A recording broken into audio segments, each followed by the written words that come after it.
When Jimin walks onto the set of The Tonight Show starring Jimmy Fallon, the energy is light. The audience expects charm, laughs, and maybe a few behind-the-scenes stories from K-pop fame and world tours. And Jimmy, he's ready to guide the conversation with his usual humor and heart. But as Jimin takes his seat and notices the crucifix on Jimmy's chest, something shifts the tone, the air, the purpose. What begins as a friendly interview is about to become something deeper. Because in the next few minutes, Jimmy Fallon won't be the one asking the questions. He'll be the one trying to hold back tears. What Jimin says will change everything, and it starts with just one unexpected sentence. "Can I tell you something I've never revealed in public?" "Oh, and before we take off, tell us where you're reading this from." We love seeing your reactions. The studio lights dimmed slightly as the crowd settled, the anticipation palpable in the air. The familiar rhythm of The Tonight Show's theme faded as Jimmy walked across the stage with that iconic half grin of his, cue cards in hand, eyes full of warmth. Tonight was different. From the very first second, Jimmy knew it. The energy felt less like entertainment and more like something sacred was about to unfold. With his voice full of admiration, Jimmy introduced his guest not just as a global pop icon, but as something rarer, a soul people felt connected to without ever having met. The media calls him the sweetest heart in K-pop, Jimmy announced to a chorus of applause. The internet says he's the last gentle superstar left. Me, I say he's the realest example of grace I've ever seen. The crowd roared as Jimin stepped onto the stage, dressed in his usual understated style dark jeans, a black shirt, and a plain blazer. Nothing flashy, just him. He waved briefly, smiled softly, and gave a slight nod, visibly uncomfortable with the overwhelming attention. As he sat down beside Jimmy, the energy in the room shifted again. Less show, more truth. There was no rush, no performance, just presence. Jimin spoke quietly, almost as if trying not to disturb the peace in the room. He thanked the audience, then admitted, half laughing, half shy, that this kind of reception always caught him off guard. "I'm just a guy trying to do his best," he said. Jimmy leaned in with a grin. "That's exactly what makes you special." They began to talk, not just about album releases and tour dates, but about humanity, about kindness, about what it meant to move through the world without armor, even when the world gave you every reason to wear it. Jimmy brought up Jimin's reputation, the stories of him quietly helping backup dancers with medical bills, spending time with crew members, donating anonymously to schools, orphanages, even staff on production sets. All true, Jimin confirmed, but he didn't see them as grand acts. "To me," he said gently, "it's just the right thing to do." He spoke with a sort of quiet wisdom, never dramatic, never self-important, and the audience was hanging on every word. "Everybody's going through something," he added. "Sometimes the smallest gesture can change someone's entire day." Jimmy nodded, deeply moved. There was something humbling about hearing those words from someone who had every reason to detach, to hide behind status and fame. Yet here he was, bare, honest, open. The conversation turned to contrast how someone who had seen so much success could remain so grounded. "I guess I've always felt that none of this is promised," Jimin said. "I've lost a lot. And when you lose people you love, when life shakes you to the core, you realize that none of this, none of it, makes you better than anyone." He paused for a moment, his eyes drifting off camera, maybe into a memory. "I grew up in Busan," he continued. "My father worked long hours. My mom held the house together. My brother and I shared everything. I've seen friends go, I've battled depression, I've held loss I couldn't name. And still, I'm here. Every day is a choice. You either let pain harden you, or you let it shape you into someone softer." The words settled like a weight on the room. You could feel it, people holding their breath, reflecting on their own pain. Jimmy, visibly moved, touched the small crucifix that hung around his neck.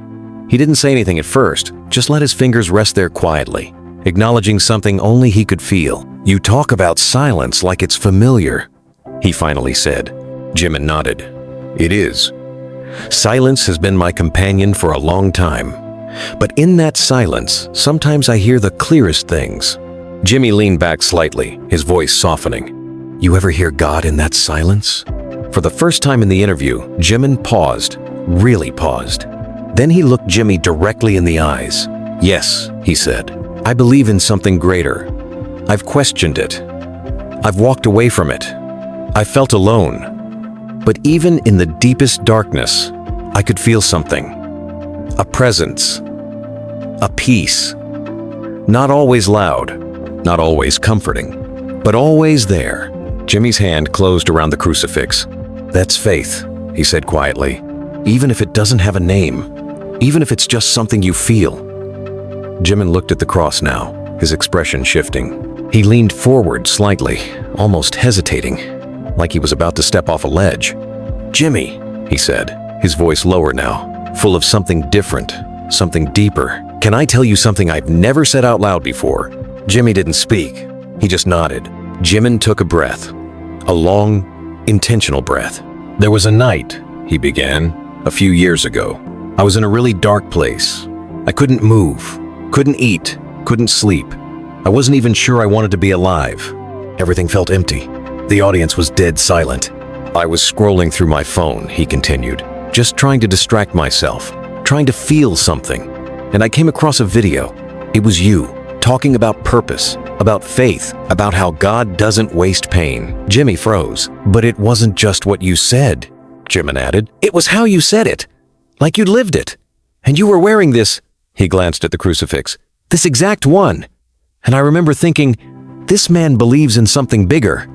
Maybe I can too." Jimmy slowly looked down at the cross on his chest, his fingers tightening around it. "I watched that clip 3 times, Jimin whispered.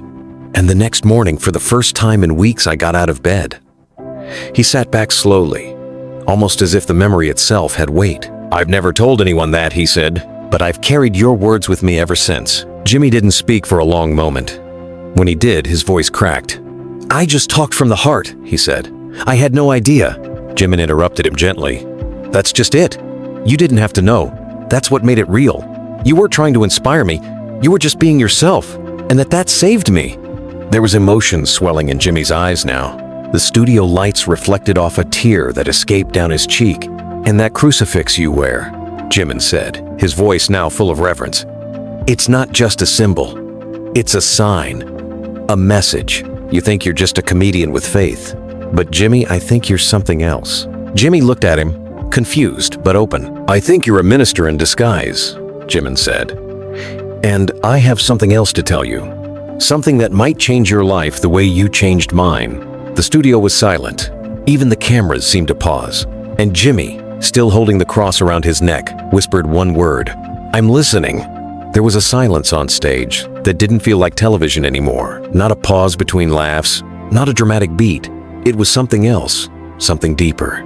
The kind of silence that only shows up when truth steps into the room. Jimin had just leaned in toward Jimmy Fallon, eyes sincere, voice soft but unwavering. "Can I tell you something I've never revealed in public?" he had asked. And Jimmy, surprised but steady, had given him space. Now Jimin sat back in his chair, adjusting slightly like someone about to open a door that had remained closed for too long. The audience was utterly still. No whispers, no fidgeting, just pure human attention. Jimin took a slow breath. His eyes didn't wander, they stayed locked on Jimmy. But what he was seeing was far away. "There was a season in my life," he began, "when I couldn't find a reason to wake up." Jimmy didn't flinch, but his body stilled as if his soul had leaned forward. "I had lost people," Jimin continued, "not just to death, to life, to time, to pain, one after the other." His voice was calm, but each word seemed to echo off the walls of something buried. "My daughter was stillborn," he said gently. "And just a few weeks later, I lost Minji. She was the closest thing I had to home." He paused, then looked down at his hands for a moment. "I don't think I cried right away. Grief isn't always loud. Sometimes it's quiet. So quiet, you forget you're alive." The audience sat breathless. Some leaned forward, some leaned into themselves. "I kept working," he said. "Kept doing interviews, kept performing. Because it's easier to disappear behind a role than to be yourself when yourself is broken." Jimmy's fingers found the crucifix around his neck again. Not for show, just instinct, just grounding. "But eventually," Jimin went on, "the noise outside couldn't drown out the silence inside. And one night, that silence almost won.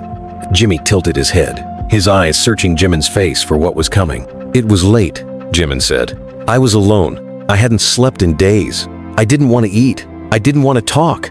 I didn't want to be. So I sat there in the dark, just sitting, for hours. A long pause.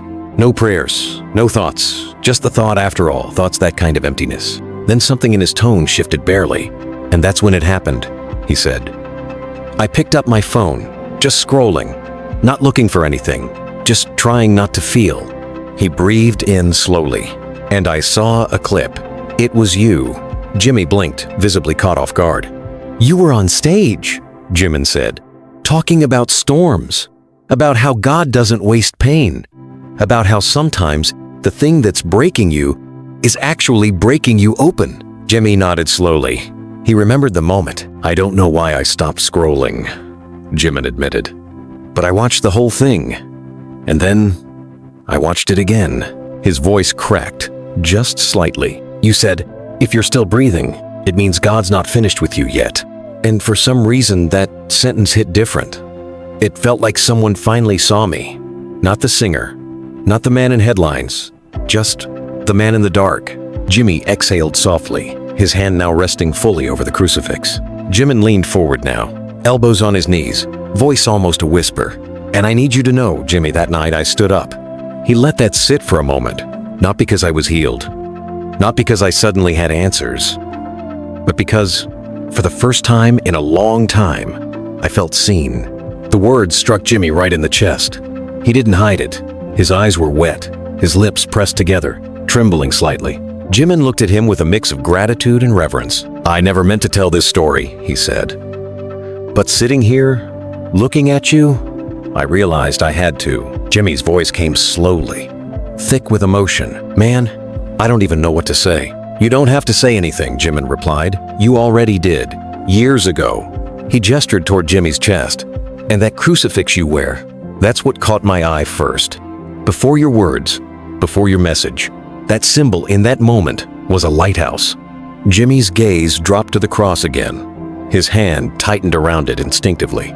"I kept watching your message over the next few days," Jimin said. "Not because it fixed me, but because it reminded me that healing doesn't require answers, just hope." The audience was still quiet, some now visibly emotional. A few wiped their eyes, others simply sat, absorbing. Jimmy leaned back, swallowing hard. "You think you're just talking," Jimin said. "Just entertaining, just surviving. But that night, you were doing more than that. You were lifting someone who didn't have the strength to stand." Jimmy closed his eyes for a second, taking it in. "I needed to tell you," Jimin continued, "because the world knows you as a host, a comedian, a motivator. But I don't think that's the full truth." Jimmy looked back at him, still stunned. "I think," Jimin said slowly, "you're a minister in disguise." A long silence followed. Jimmy's eyes filled again. He shook his head softly, but not in denial, more like disbelief, humble disbelief. "You ever wonder why people are drawn to you?" Jimin asked. "All the time," Jimmy admitted. Jimin smiled gently. "It's because they're not just hearing your voice, they're feeling your spirit. You carry something sacred, man." Jimmy laughed, a short, broken laugh. "I'm just trying to make it like everyone else. That's what makes it real," Jimin said. "You're not trying to be anything other than who you are. And because of that, you reach people you'll never meet." He looked toward the audience now. People in rooms like this. People on the other side of a screen. People sitting in silence, like I was. Then he turned back to Jimmy. "And I know it's hard sometimes, carrying that kind of weight, not knowing if what you're doing even matters." Jimmy nodded slowly, visibly affected. "But I'm here to tell you," Jimin said, "it does." And just when the moment seemed to reach its emotional peak, Jimin's expression changed slightly but undeniably. More serious, more intentional. He leaned in, lowering his voice. "Jimmy, the way you carry that crucifix, it's not just a symbol. It's a sign, a message. And tonight, I have something to tell you. Something that might change your life the way you changed mine." Jimmy looked up, startled by the shift. The crowd leaned in, sensing it too. "What do you mean?" Jimmy asked softly. Jimin's eyes didn't blink. "I've held these words for years," he said. "They came from you. and tonight I need to say them back to you." Jimmy sat still, breathing unevenly. Jimin nodded once. "Because I think you may have forgotten the power they hold." The weight of the moment hung thick in the air. Jimmy Fallon sat frozen, eyes still fixed on Jimin, who had just leaned in with a calm, unwavering voice and said, "Tonight I need to say those words back to you, because I think you may have forgotten the power they hold." The studio was silent. Even the background hum of the cameras seemed to fade as Jimin sat up straighter, breathing deeply, as though preparing to revisit a sacred memory. "I remember the lighting in the video," he began. "It wasn't perfect. It was a little grainy. You were on stage, holding a mic in one hand, your other hand resting right over your chest, over that cross." Jimmy nodded slowly, already feeling the emotions swell inside him. "You were talking about purpose," Jimin continued, "but not in some polished, rehearsed way. It was like you were fighting through your own story while sharing it. You said pain has a language, that when someone who's been through something speaks, it cuts through the noise." He paused, locking eyes with Jimmy. "And then you said something that stayed with me. God doesn't always call the qualified. He qualifies the called." Jimmy's lips parted just barely. His hand went to his chest again, to the same crucifix Jimin had described. "You said that God uses ordinary people to do extraordinary things," Jimin added. "That even if you think you're just telling jokes, just paying bills, just trying to make it to tomorrow, God might be using that right there to change someone's life." Jimmy leaned forward, elbows on his knees now. That old clip was coming back to him. The one he had recorded years ago after a show, when he had hit a low point and decided to speak from his soul. No script. "And I realized something that day," Jimin said. "It wasn't just your words. It was the way you said them. You believed them. And that belief, it lit something in me." He looked down for a second, his voice softening. "I had lost my sense of direction. The grief, the silence. It had buried my compass. But when I heard those words and saw the way you carried them, it reminded me that even in my lowest moment, I wasn't invisible." He looked back up at Jimmy. "You were a stranger to me, but in that moment, you became a beacon." Jimmy let out a long breath, the kind that comes from the chest and carries years of weight. Jimin smiled gently. "And that's the thing about beacons. They don't always know who's watching. They just keep shining." There was a long pause. Not awkward, not uncomfortable, just full.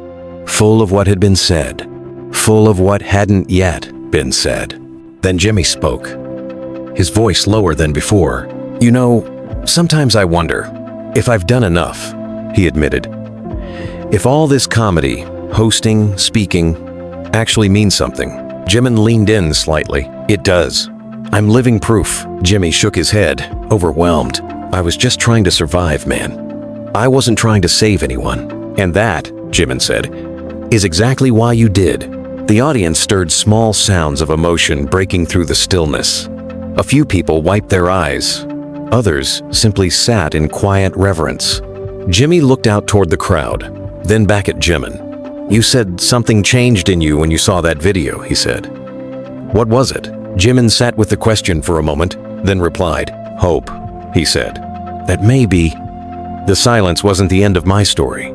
That maybe, just maybe, God still had something for me to do." He looked directly at Jimmy again. "And seeing that crucifix on your chest, while you spoke about divine purpose, it wasn't just a coincidence. It was confirmation. A quiet reminder that light finds a way in, even through a screen." Jimmy nodded slowly, visibly moved. "You reminded me," Jimin added, "that I wasn't forgotten, that my story wasn't over." He paused again, letting the moment breathe. "And I remember exactly what you said, Jimmy, word for word. I've carried it with me for years, and tonight, I need to say it back to you, because maybe you've forgotten how powerful it really is." Jimmy looked at him, a question forming in his eyes. Jimin took a deep breath, eyes steady. "Sometimes, you're not the one being rescued. You're the one doing the rescuing, and you don't even know it." Jimmy's lips trembled slightly. "You think you're just talking, but you're actually testifying." Jimin leaned back slightly, giving the moment space to land. Jimmy covered his face with his hands for a second. Then he looked up, eyes glistening. "You remembered all that?" "I needed to," JIMIN said simply. "Because I wasn't just hearing you. I was being lifted by you." Jimmy sat back in his chair, hands clasped now as if trying to hold himself together. The room felt like it had shifted again, more than just a stage, more than just a show. It felt like healing was happening right there under the lights. JIMIN's voice came one last time, softer than before. "And maybe you don't hear this enough, but Jimmy, you matter. Not for what you do, but for who you are. You carried faith into places where people had none left, including me." Jimmy couldn't respond right away. His chest rose and fell with slow, emotional breaths. The moment was quiet, until JIMIN added almost in a whisper, "And today, I have something to tell you that might change your life just like you changed mine." Jimmy looked up, and the entire studio held its breath. Jimmy looked up, and the entire studio held its breath for a long moment. Jimmy Fallon said nothing. He simply sat there, absorbing everything JIMIN had just shared. The gratitude, the testimony, the truth. Then slowly, JIMIN leaned forward again. This time with a different presence, as if what he was about to say didn't come from memory but from something sacred. "I remember every word of that message," he said. "And I want to say them back to you now, not just as a reminder, but as a mirror." Jimmy's eyes locked on his, unmoving. And then, with calm reverence, JIMIN began to recite. God doesn't always use the mighty or the perfect. Sometimes, he picks the broken, the ones nobody expects, because they know how to reach people the strong can't. Jimmy blinked slowly, the words washing over him like a tide he'd forgotten how to stand against. "You don't need a pulpit to preach," JIMIN continued. "You don't need a robe to be called. You don't need a church to carry the word." JIMIN's voice didn't waver. He wasn't quoting a clip anymore. He was delivering a message. Sometimes your pain is your ministry, and sometimes your comedy is just the disguise God uses to send people hope. Jimmy's lips parted, but no sound came out. He was completely undone. Then JIMIN looked at him gently, like someone delivering a revelation instead of a compliment. "You thought you were just making people laugh," he said. "But you were doing more than that. You were reaching hearts. You were saving lives. You were carrying light." He let those words settle before adding the one line that would break Jimmy's composure. "You're a minister, Jimmy. You just happen to wear a suit instead of a collar." Jimmy's head dropped. One hand went to his face. The other gripped the cross at his chest. Tears spilled freely now. No shame, no restraint. The audience didn't move. No applause, just silence. Sacred, still, holy silence. And then JIMIN said something else soft, almost fragile. "The way you carry that crucifix, it's not just a symbol, Jimmy, it's a signal. And tonight, I think it's pointing at something bigger than both of us." Jimmy looked up, tears still falling. JIMIN inhaled deeply, as if steadying himself for what came next. "Because tonight, I have something to tell you, something that may change your life." Jimmy's expression shifted equal parts fear and awe. JIMIN leaned in, voice quiet but certain. "Like you changed mine." Jimmy wiped his face slowly, his hand trembling slightly as he lowered it from his eyes. The tears hadn't fully stopped, but now they mingled with a kind of stillness, a reverence that made even the lights on set seem softer. JIMIN sat quietly across from him, as if waiting for the right moment to speak. And then, with a gentle exhale, he said it.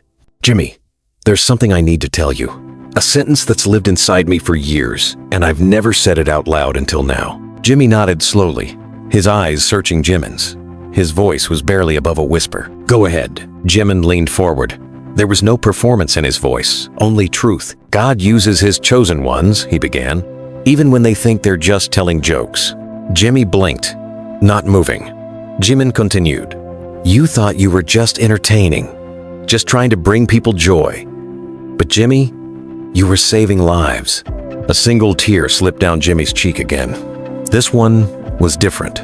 This one carried understanding. JIMIN nodded, confirming it with a look that said, "This is real. You saved mine," he said softly. And for a moment, no one in the room breathed. Even the cameras felt like they bowed their heads. Jimmy leaned back, a sound escaping his lips, part laugh, part sob, part disbelief. "I was just trying to make it, man," he said. "Trying to get through my pain like everybody else." JIMIN nodded again. "Exactly. That's what made it holy. The words lingered, deep, permanent. Then something happened that no one expected. Jimmy stood up. His body shook not from weakness, but from something else, something sacred. He didn't speak. He simply touched the crucifix again and stared at Jimin. Jimin stood too, face to face with Jimmy Fallon. Both men now on their feet. The studio was frozen in time. Jimmy had just asked a question not from doubt, but from deep, aching wonder. Why me? And Jimin had answered without hesitation. I'll tell you. He didn't rush. He let the air carry the silence as if inviting heaven itself into the conversation. Because God chooses the unlikely, Jimin said gently. The ones who've been overlooked. The ones who've bled quietly behind the curtain. He chooses people who felt pain because they know how to speak to the pain of others. Jimmy didn't move. His eyes glistened with something older than tears, something sacred. You're not the loudest, Jimin continued. You're not the most polished. You didn't go to seminary. You didn't memorize scripture. But God saw your scars and trusted you with a microphone anyway. And then, in the middle of that quiet storm, Jimmy whispered, "But why me?" His voice cracked open on those two words. Why me, man?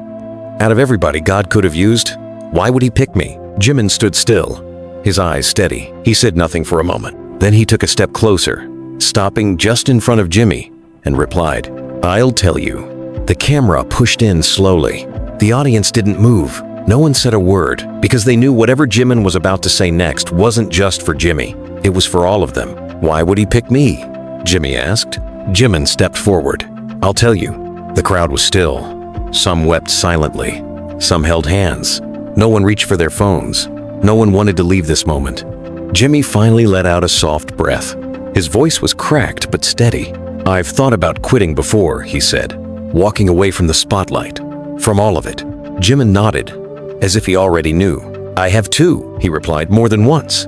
They both sat back down now, not because the moment passed, but because it had deepened, shifted, settled. Jimmy leaned forward, elbows on his knees, eyes far off. I've asked God more than once. What do you want from me? He said. Sometimes I feel like I'm not good enough to speak on faith, not clean enough, not consistent enough. Jimin nodded again, his voice soft. Certain. And that's exactly why he chose you. Jimmy looked up. Because your voice doesn't sound like a preacher's, Jimin said. It sounds like someone who's been through it. Someone who knows what it's like to lose, to struggle, to cry in the dark. There was no applause, no music, just presence. Then Jimmy looked at Jimin, eyes sharp with something else now, something searching. Do you really believe, he asked, that we can still have faith in a world like this? The question hung in the air, heavy, timeless. And the way Jimin looked back at him, calm, sure, almost glowing with something beyond himself, told everyone in the room that what he was about to say next would not be forgotten. Jimmy asked, do you really believe we can still have faith in a world like this? Jimin looked at him, ready to answer. And what he said next would become one of the most replayed lines in television history.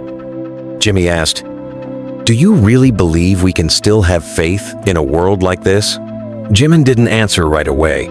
He simply looked at Jimmy calm but intense, as if the words needed to form in his soul before they reached his lips. Then finally, he spoke. I believe faith is the only thing that isn't pretending. Jimmy tilted his head, listening. In entertainment, Jimin said, we follow scripts. On stage, everything is rehearsed, edited, controlled. We practice smiles. We hide pain. We perform. He paused. But faith has no director. It demands truth. It demands surrender. He leaned in slightly, his voice softer now, but more powerful. Faith isn't glamorous. It doesn't win awards. It's not invited to after parties. But it saves people quietly, deeply, forever. Jimmy nodded slowly, his heart in his throat. Television shows you how to act, Jimin continued, but faith shows you how to live. A ripple moved through the audience. Not a sound, but an energy, a shift. Faith is the only path, Jimin said, that has no spotlight, no camera, no applause. It's the one place where it's just you and God. Jimmy couldn't speak. He simply placed his hand over his heart and nodded, overcome. I didn't grow up religious, Jimin admitted. But I've come to believe that faith is real. Not because someone preached it to me, but because it met me in the silence. He looked at Jimmy, eyes full of something eternal. It met me when the lights were off and no one else was around. He paused again, and it met me through you. Jimmy looked at him, trembling. Not the host, not the celebrity, the man with pain in his chest and a cross on his heart. Not the version of you on a billboard, JIMMIN continued. The real you, the broken you, but still standing version. The man who had the courage to speak life into a stranger through a screen. JIMMIN stood up, and after a beat, Jimmy stood with him. They looked at each other for a long moment, two men, two lives shaped by pain, now bound by grace. Then JIMMIN stepped forward and opened his arms. Jimmy walked in without hesitation. They embraced not as idol and host, but as brother and brother. The audience stood slowly, reverently. No one clapped, yet it didn't feel right to interrupt the sacred. Finally, Jimmy turned to the crowd, his voice cracked but full of spirit. I've had a lot of moments on this stage, he said, but this was the greatest gift I've ever received. He closed his eyes for a second, then lifted his head, and with sincerity, he whispered, "Let's pray." In that studio, in front of millions of viewers, two men with stories of pain became instruments of healing. And for a moment, the world believed again.